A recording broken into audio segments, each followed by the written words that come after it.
Hi, this is Jim from Safety Wars. Before we start the program, I want to make sure everyone understands that we often talk about OSHA and EPA citations, along with some other regulatory actions from other agencies, legal cases, and criminal activity. Everyone is innocent until proven guilty in a court of law. Proposed fines are exactly that, and they are often litigated, reduced, or vacated. We use available public records, news accounts, and press releases. We cannot warranty or guarantee the details of any of the stories we share, since we are not directly involved with these stories, at least not most of the time. Enjoy the show.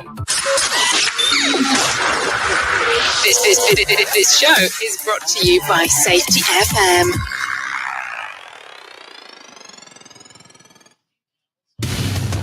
And from the border of liberty and prosperity and the highway to the north, this is Safety Wars for Thursday, November 9th, 2023. How's everybody doing out there?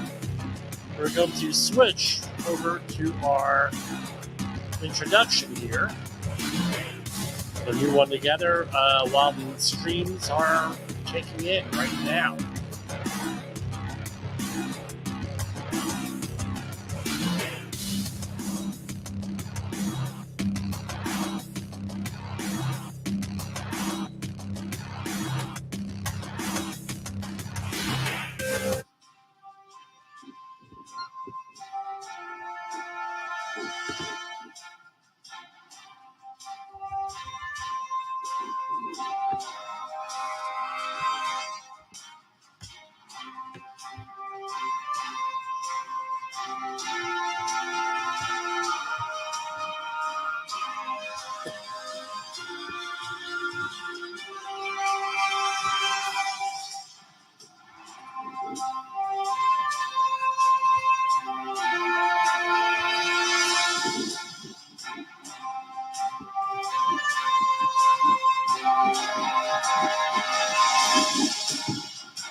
And we are here. Yeah, we have to run through this whole thing. For whatever reason, it takes the streamers a couple minutes to kick in here on the video end of things. So I wanted to thank everybody, as usual, for bearing with us and things of that nature. Hey, how's everybody doing here? I wasn't on the air last night. We had some stuff. Again, like I said, we had a death in the family, and it's a real nightmare. We'll leave it at that. To deal with what we're dealing with here. But anyway, we're getting there. We're getting there. And thanks. I got a lot of condolences since we were on the air last. Anyway, that's not what this is about. Someone pointed something out to me, and I tried to do the retractions and clarifications and everything at the beginning of the program. And I just want to get that out of the way. There were on the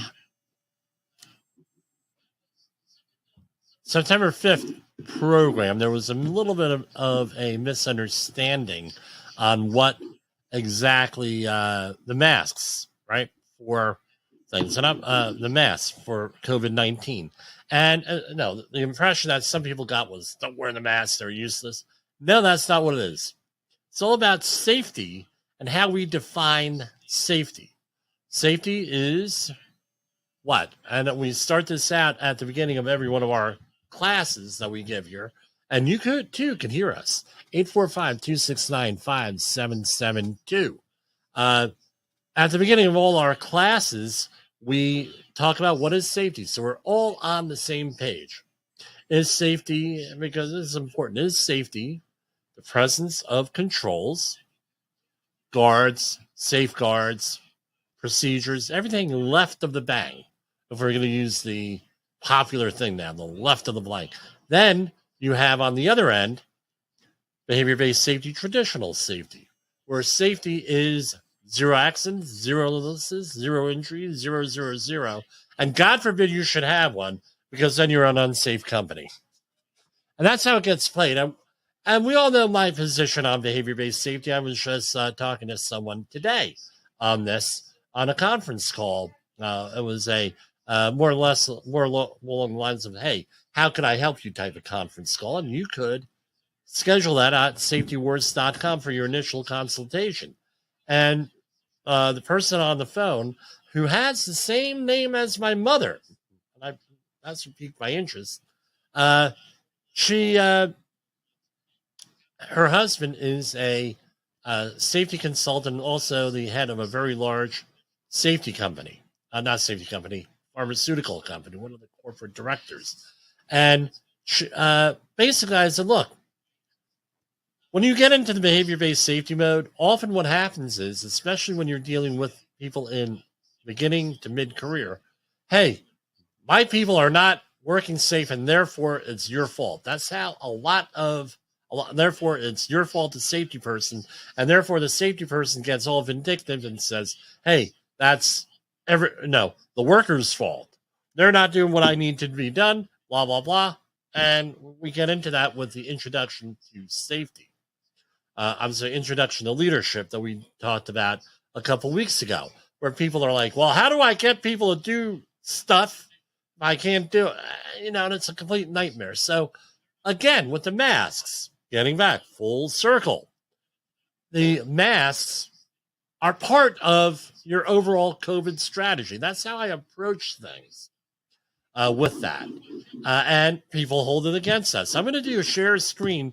This is from a CDC blog that the person who wanted the clarification so nicely sent over to me. I'm not going to use his name, not because, I don't like him or anything. I don't have his permission to use the name. So let's do a share screen here.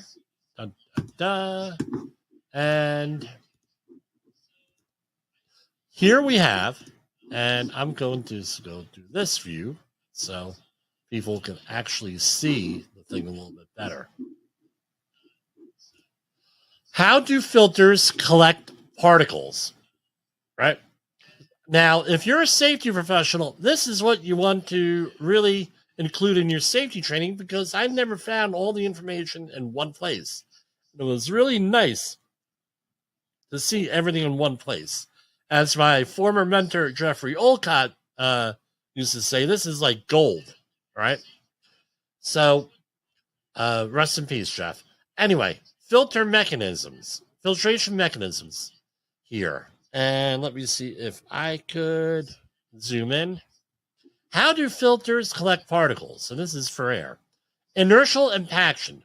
With this mechanism, particles having too much inertia due to size or mass cannot follow the airstream as it was diverted around a fiber filter. This mechanism is responsible for collecting larger particles.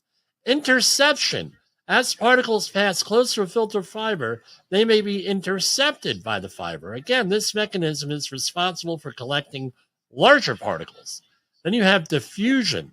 Small particles are constantly bombarded by air molecules, which cause them to deviate from the airstream and to come into contact with a filter fiber. This mechanism is responsible for collecting smaller particles. And number 4, electrostatic attraction. Oppositely charged particles are attracted to a charged fiber. This collection mechanism does not favor a certain particle size. In all cases, once a particle comes into contact with a filter fiber, it is removed from the airstream and strongly held by molecular attractive forces. This is the whole origin, I'm told, of the NPNR type situation for filtering face fused respirators. As seen in Figure 2, there is a particle size at which none of the mechanical collection mechanisms is particularly effective. This most penetrating particle size, you gotta love this acronym, MPPS, marks the best point at which to measure filter performance. If the filter demonstrates a high level of performance at the MPPS, right, that is the most penetrating particle size, then particles both smaller and larger will be collected with even higher performance. This is perhaps the most misunderstood aspect of filter performance and bears repeating. filters do not act as sieves. One of the best sets of filters performs involves measuring particle collection at its most penetrating particle size, which ensures better performance for larger and smaller particles. Further, the filter's collection efficiency is a function of the size of the particles and is not dependent on whether they are bioaerosols or inert particles. So right here, we have this right here. Particle size. And if you go on this graph, right, there's 0.1 microns, and this is 1.0 microns. So if you go 0.1, 0.2, 0.3, hey, Jimmy, that rings a bell here, right? 0.3 is where they test filtering face-to-face respirators. And for whatever reason, that is where things are, right? Where things are hardest to do. I don't know why. I talk to God when I meet him, all right? I'll be one of the first things. Now, if you go over here on the left, we have the zero, where I put the thing here, and I'm going to see if I can highlight it. No, I can't highlight it. You have 0.1 on the end, 0.01, 0.02, 0.03. That's about roughly the size of a viral particle, 0.03, give or take, obviously. And you look, and the diffusion regime is right at 0.3 microns, right? Where it reaches 100% or 1.0 efficiency. 1.0 efficiency. Okay, so what does that tell you? This and if you go a little bit smaller, which is 0.2 to 0.3, it approaches 100%. Now, what's the point? This is why the N95 masks are effective for viruses. So consider this whatever it is, a correction, retraction, clarification, whatever you want to do it. But this is very important. This is one of those web pages, and I should make this into a separate video here on exactly for this, right? And then it tells you this testing regime here. Now, something I want to point out to everybody here is this. And the article or the blog post goes into this.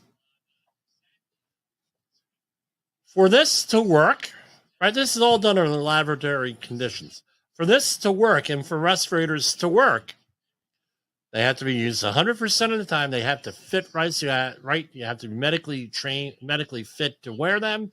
You're fit tested. You need everything to work, right?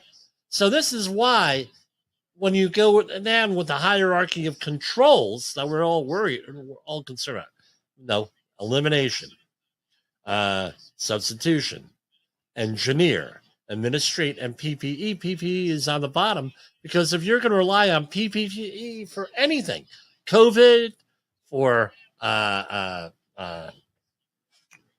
hand protection, for hard hat, anything like that, you got to guarantee that that's going to be 100% of the time worn and used properly, and everything else. That's why we talk about safety being a function of controls, where we're going to have control, right? We're going to have multiple controls. We're going to be concentrating at what we call left of the bang. I'm going to, hold on, bear with me a minute here. Right, I came up with this.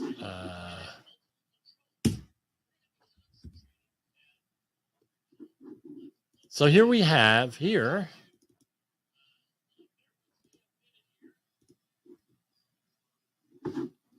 Bear with me a minute, because this was just here. I tell you what, we're going to go to commercial break, which is our custom. And I'm pulling up another thing, and it's not working. And we'll do that. In a world where danger lurks in every corner, one man stands as a beacon of hope. Jim Posel, a veteran safety expert with over 3 decades of experience, now bringing his knowledge to you with Safety Wars. Engaging, informative, and always relevant, that's Safety Wars. Join a safety revolution with Safety Wars, available on Spotify, Apple Podcasts, YouTube, and wherever you get your podcasts and videos. Okay, so hold on. Let me stop sharing this one. We're going to go and share this little thing that I made up. And again, this is not comprehensive, right? Because this could be built out pretty big here. And I'm going to do this and this. Okay, here we have left of the bang and right of the bang. I know it's cliched. I know it's been used. But I've never really seen this used in the safety field. Just like we had the leadership pyramid, we have left of the bang and right of the bang. So here we have left of the bang, where that's where you do all your accident prevention, your training, your plans, your regulations, your hierarchy controls, PPE, work modes, right? People in the skills mode. Jens Rasmussen, equipment inspection, good work habits, first aid training, emergency action, all that stuff into prevention. And then you have the bang. That's the event, whatever you're dealing with. Now you're into everything else. Let's talk about what's there. Moral hazard, first aid, emergency response, regulatory oversight and involvement, accident management, workers' comp, accident investigation, root cause analysis, lawyers, human resources, PTSD, family notifications, funerals, hospitalization, police, fire department, emergency management. We could go on and on. Now, here's my question for you. Where do you want to be on that? You want to be left of the bang. You want to be prevention. 100% prevention. You don't want to be there on the right. There on the right response. Now, what ends up, and again, with the conversation I had with a colleague where we had the initial consult today, was she's getting her safety people that she's hiring and she's interacting with are all concerned about after the bang. We got to do this. We got to do this. We got to do this. We got to. Okay, fair enough. They're on that. But that's not where you need to be. If you do left of the bang in all your prep work and coaching, the likelihood of getting into the right of the bang, right, with all of the crap you got to do and all of the headaches you got to do is going to be mitigated. Right? It's not going to be zero. Let's zero goals and zero. It's all baloney. All right, with that for most organizations. If you're there and you're able to do it honestly without covering crap up, without bullying people, well, God bless you. Right? God bless you. But that's not what the reality of most workplaces are. Most workplaces are not there. It's just the way it is. So I want to point that out with that, and bear with me with masks, the whole mask issue here with this stuff. Yeah. Wear the mask. I'm telling you, I'm never going to tell you not to wear the mask if you're medically able to wear the mask. What I'm going to tell you is wear an NIOSH-rated mask. If you can't do that, then you got to do the European one, right, where they have the FFP 1, 2, or 3, or the KN95. Use a rated mask on that. The reason why, and again, a little bit conspiratorial here, but I don't think it's a little bit conspiratorial.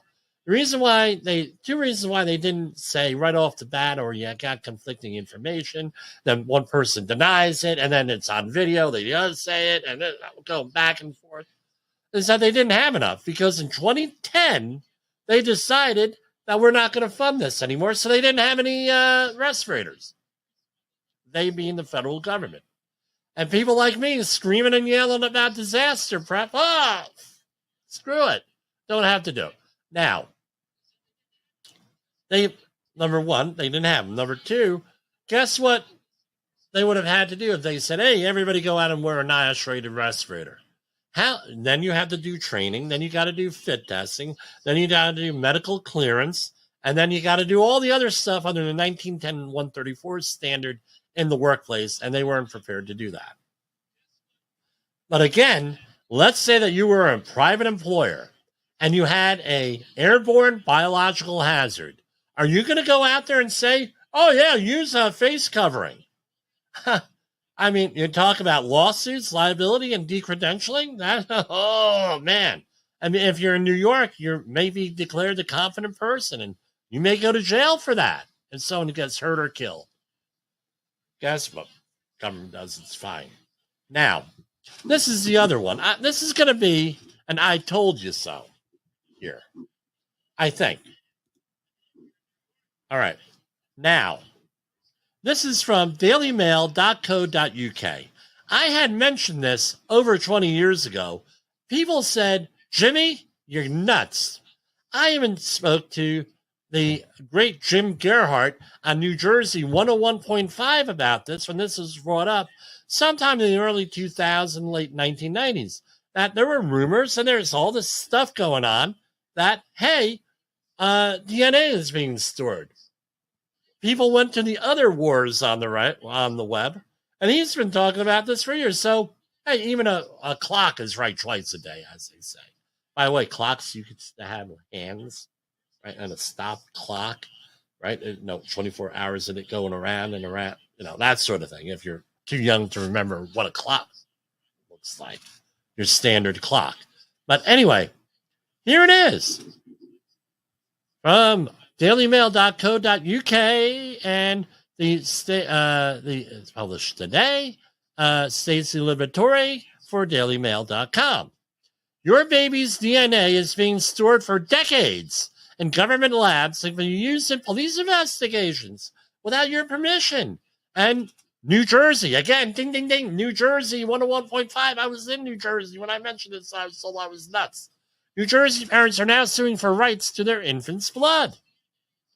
Newborn DNA can be stored for months, years, or indefinitely at government labs.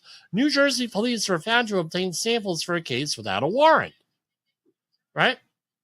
Nearly every U.S.-born baby has blood drawn to check their risk of about 60 rare diseases within hours of coming into the world. What many parents may not know is that these DNA samples can be stored in a government lab indefinitely, allowing law enforcement access to blood for investigations into a child's relative. So, for example, your relative kills somebody, rapes somebody, DNA is left behind. Guess what? They can find your relative based on probability and identify him based on your DNA. I know people who will not do the 23andMe thing. And I did it, and you know what? I found it very empowering. It was actually, I felt, empowered. I got all this genetic background. I mean, it's good. I found out I'm part I'm part West Indian, Malawi, I think it's called. West Coast of India. Persian, right? Cousins with Alexander Hamilton. Okay, it was 5,000 years ago. I thought it was great.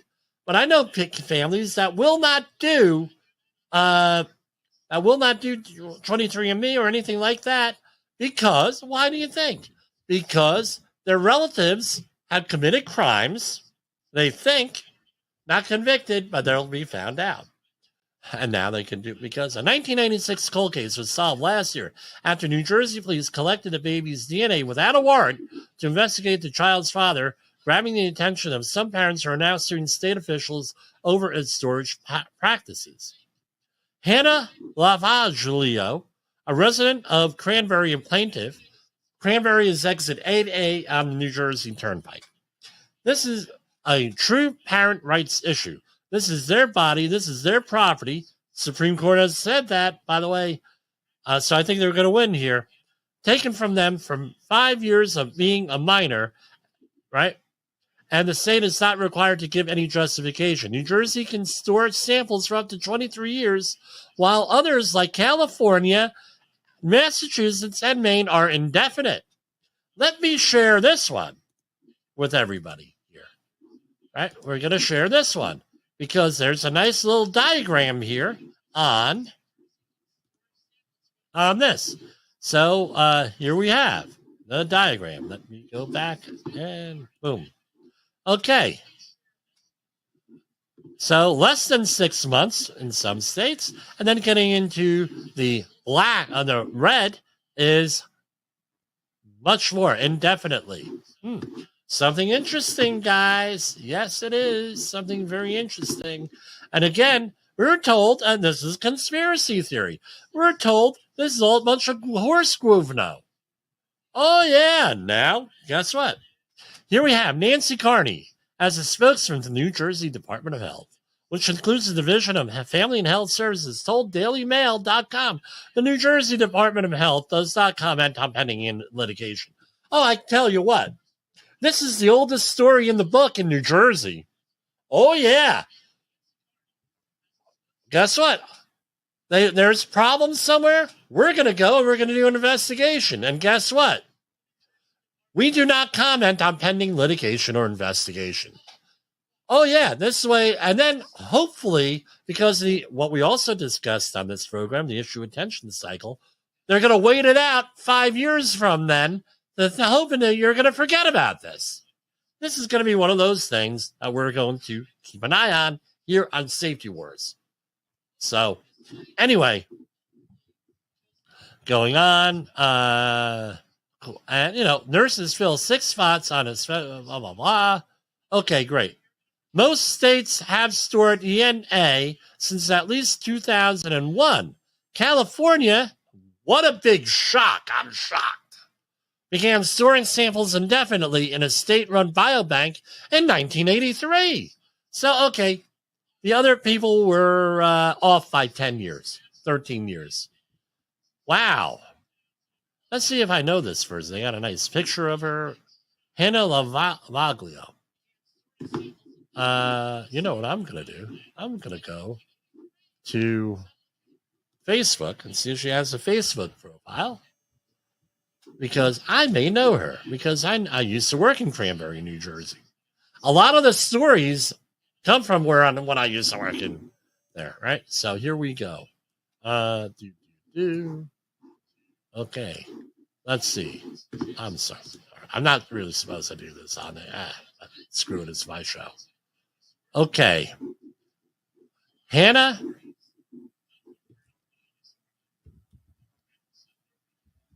Wow.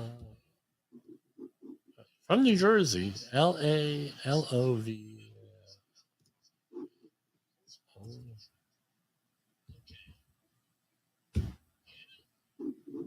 Hold on, bear with me here.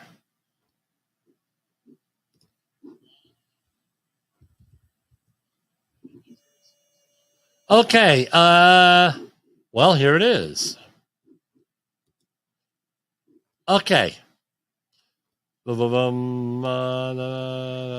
Okay, she has posted this posted this publicly on her Facebook page. So you may want to check it out. I don't know. Anyway, something interesting to talk about. What was omitted from the article is that she is a pastor at the First Presbyterian Church of Cranberry. Now you're going to say, Jimmy, okay, what's the big deal about the First Presbyterian Church of Cranberry? Okay, again, why do I remember this crap? I don't know why I remember it. That is the church of Todd and Lisa Beamer. And if you remember from September 11th, he said, let's roll. And he was a member of that church. So something to think of. Remember. Why do I remember that? So I can't even remember my phone number half the time.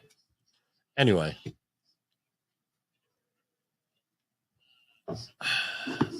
I'm like, sometimes I wonder. Okay, we're going to take a brief timeout here because this computer is not cooperating. In a world in the professional safety community, communication and planning are just a few keys to your program's success. The question many practitioners have is, where do I start? Dr. Jay Allen, the creator of the Safety FM platform and host of the Rated R Safety Show, has built a global foundation to help you along the way. Go to safetyfm.com and listen to some of the industry's best and most involved professionals, including Blaine Hoffman with the Safety Pro, Sam Goodman with the Hop Nerd, Sheldon Primus with the Safety Consultant, Jim Pozell with Safety Wars, Emily Elrod with Unapologetically Bold, and many others. As individuals, we can do great things, but as a team, we become amazing. Dial into safetyfm.com today and surround yourself with a powerful force of knowledge and support. OSHA recordables, catastrophic losses, environmental disasters. You want answers? So do I. This is Jim Posel with Safety Wars. That's my daddy. Yes, Jessica, I am your daddy. Safety Wars is streaming now. You know what I haven't done lately? I have not, and I used to do it all the time here. I have not read the statistics here, right? Dow Jones Industrial Average fell today to 33,891. S&P 500 fell 43.47. NASDAQ was down 13,521. Russell 2000 sunk to 1687.24. Gold is U.S. 10-year Treasury down slightly, 4.633. Gold is at 1964. Bitcoin 36,687, and crude oil at 75.67. And that's what all of the closing markets were today. Let's go into the other one. And, I get comments. I used to get comments on it. Why are you talking about this? Gold at 1973. Silver, 22.89. So that pretty much oscillates somewhere in the lower 20s, right? Platinum to 877. It was up slightly today. And palladium at 1,031.50. All right.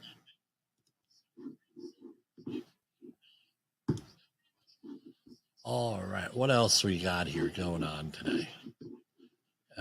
This, and we have that. Boom.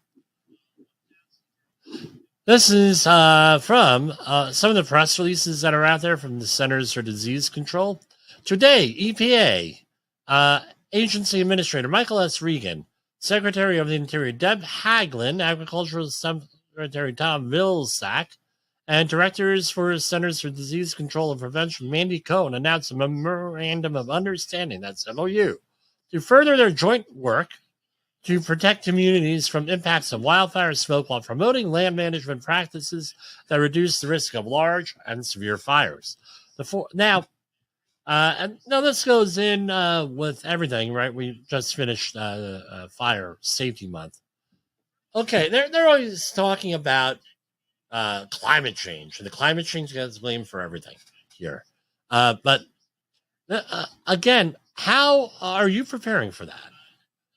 I know with a lot of properties out here, right? They have overgrown trees and a lot of what we used to call detritus. Right, that's stuff on the ground. Are you clearing any of that out? Right? Are there flammable trees, highly flammable trees that are problematic? All trees are flammable. I get it. But nothing is like a pine tree or a cedar tree around your house or other junk around your house. How about any plans on how to get out of your house in the event of a fire and protect your property and everything else? Again, what they're worried about is community preparedness, right? Ensuring land management, public health goals are addressed together, data collection and sharing, interagency communication. So I guess that's a good thing there on that. E-cigarette use down. This is from last Thursday, November 2nd. Among U.S. high school students in 2023, yet nearly half of youth who ever tried e-cigarettes reported current use. Now, we talked about masks before, and I have never had a person fail a medical exam, a medical type thing, with a who was a smoker, right? I haven't had, unless they had COPD and they're in the end stages of the impact of smoking. But with the e-cigarettes, I'm seeing an awful lot of people out there, youth, who are failing pulmonary function tests at like 19 years old, 20 years old with that. So I said, well, how long have you been? I've been doing this e-cigarettes since I'm 13. Oh, really? I said, I've never met someone 19 or 20 failing or a cigarette smoker, but for this, it's like, wow. Study released from the CDC and the U.S. FDA shows that among high school students, current past 30-day use of any alcohol, any tobacco product declined during 2022, blah, blah, blah, 2023 from 16.5 to 12.6, primarily driven by a decline in e-cigarette use, 14.1% to 10%. Declines also occurred for use of any combustible tobacco product, including cigars, among high school students. Maybe because they don't have the money to spend on this stuff. I don't know. It's down, I guess. We're happy about it. Health workers. So this is from October 24th. Health workers report harassment symptoms of poor mental health and difficult working conditions. More than double the number of health workers reported harassment at work in 2022 than in 2018. This may include threats, bullying, verbal abuse, or other actions from patients and coworkers that create a hostile work environment. The finding has important implications for health worker mental health, according to the CDC Vital Signs report. Health worker burnout was at crisis levels prior to COVID-19, right? This report is the first to describe and compare self-reported well-being and working conditions for health workers, right? It shows that health workers have continued to face a mental health crisis from 2018 through 2022. All right, and they have a nice graphic here again. Reported feelings of anxiety. 85% did experience it. Feelings of depression, 60%. And reported feelings of burnout, this is a surprising one, 81%. The people who did not experience harassment, right, they reported 53% felt anxiety, 31% depression, and 42% burnout. So I think that we have a problem here, gentlemen and ladies. Here, again, burnout environments. Maybe maybe tomorrow we'll do the rules for radicals. And I'm going to say this much. They should probably be part one. Probably should be part one, the intro to leadership, because getting over this stuff is, a part of that is leadership. Another part is don't take yourself so serious or things so seriously. You got to learn to compartmentalize things. It's kind of hard, especially in the healthcare field where you're dealing with a lot of bad news, depending on what you're doing. Okay, EPA. EPA awards nearly 1.2 million to 3 California small businesses to research environmental issues and help grow the green economy. This week, the U.S. EPA is announcing almost $1.2 million in research funding to 3 California small businesses to further develop and commercialize their environmental technologies. The funding comes through the agency's Small Business Innovation Research Grant Program. California's small businesses are leaders in creating innovative and practical zero-waste solutions that have far-reaching benefits for communities, said EPA Pacific Southwest Regional Administrator Martha Guzman. These companies' efforts to bring their technologies to market will advance the circular economy while reducing waste that ends up in a landfill. Okay, great. And now, let me see. Where is this coming from? Oh, it didn't come from the stimulus bill. Oh, wait, wow. EPA awards Oregon Department of Environmental Quality over $4.5 million to improve the Klamath County air quality. So it's a targeted airshed grant, 4.6 mil. Right? Grant funds will be used to reduce harmful fine particle air pollution, known as PM 2.5, it's particulate matter 2.5 microns, from residential wood smoke through a wide range of programs. Now, including a wood stove change-out program. Now, there are a lot of states that are suing the government over this because those stoves don't work after a couple of years, and they're forcing people to do this, right? So to get new stoves, that's the lawsuit, right? The grant allows Klamath County Public Health to change out approximately 300 wood stoves to cleaner heating devices such as heat pumps and natural gas furnaces. Hold on. I thought that the EPA was phasing out natural gas stuff. Here they're funding natural gas stuff? Really? Wow. But anyway, a lot of money out there, right? What's great about it is it's not their money, it's our money.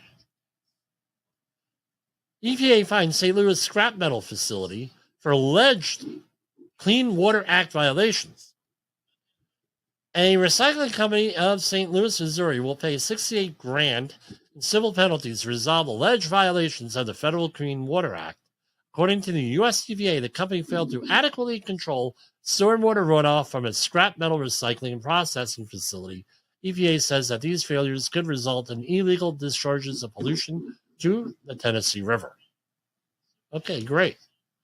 EPA awards $3.2 million to small businesses to research complex environmental issues and help grow the green economy. Today, and this is from yesterday, today the U.S. EPA announced 3.1 plus almost 3.2 mil in research funding to 8 small businesses to further develop and commercialize their environmental technologies. Recipients of this year's Small Business Innovation Research SBIR funding include companies developing a natural-based treatment for gray water use that is treated sewage, a system to remotely sense fugitive methane emissions in abandoned wells, and field-deploy devices to rapidly screen drinking water for PFAS. I forget. That's one of those things. It's a bad thing in water, right? And we have... they're spread out all over the country. We got one guy in Oregon, and one in Wisconsin, one in Indiana, one in Florida, another in 3 in California, and one in Pennsylvania. I've never heard of any of these companies. And let's do a time check here. We're going to go to commercial break. Have you listened or watched the Safety War Show? It does stream live on the radio and on the streamer-emers that we have. So if you have not taken a listen to Jim Bolzel and what the hell he's doing every evening with Safety Wars, I would strongly encourage you to take a view or take a listen, whichever option is available for you, and take a listen to what the hell he has going on. It will take some deep dives and some information that you might be interested in. Okay, so we are back. We're in our final couple of minutes here of the show. We started a little bit late. I apologize on that. We got a lot of stuff going, a lot of moving parts. All right. Here's one from Study Finds from John Anderer, Aurora, Colorado. What's the average age of a person entering long-term care? Researchers from the University of Colorado Anschutz Medical Campus now have an answer to this difficult question, as well as how long older adults are likely to live with a disability before opting for a nursing home.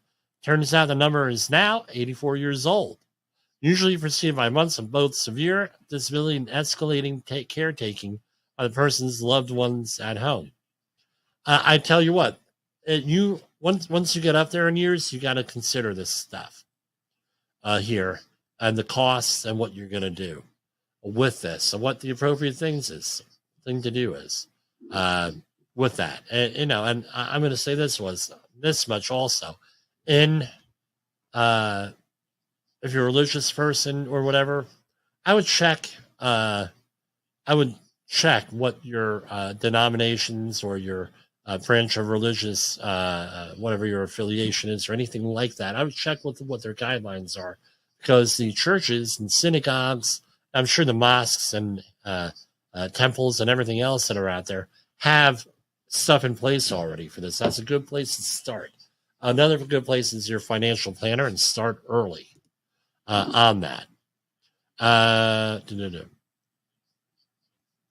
some other stuff. Anyway, that's what I got tonight here for this. And we're going to go and share screen again one last time. We put together a little outro video. And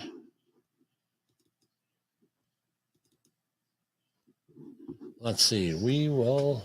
Why did this not... Come here. Oh, bear with me, guys. Okay. So you'll see the outro video here. Share screen.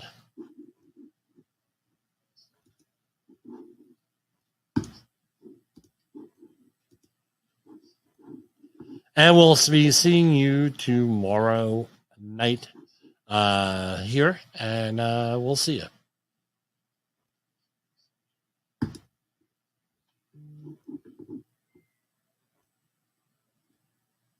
Expressed on this podcast are those of the host and its guest and do not necessarily reflect the official policy or... Let's try that again.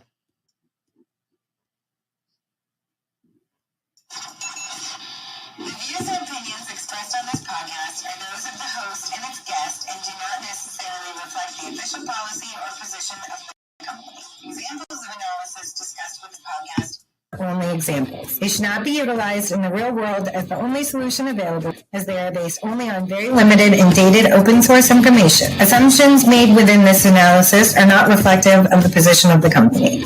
No part of this podcast may be reproduced, stored in a retrieval system, or transmitted in any form or by any means, mechanical, electronic, recording, or otherwise, without prior written permission of the creator of the podcast, Jay Allen.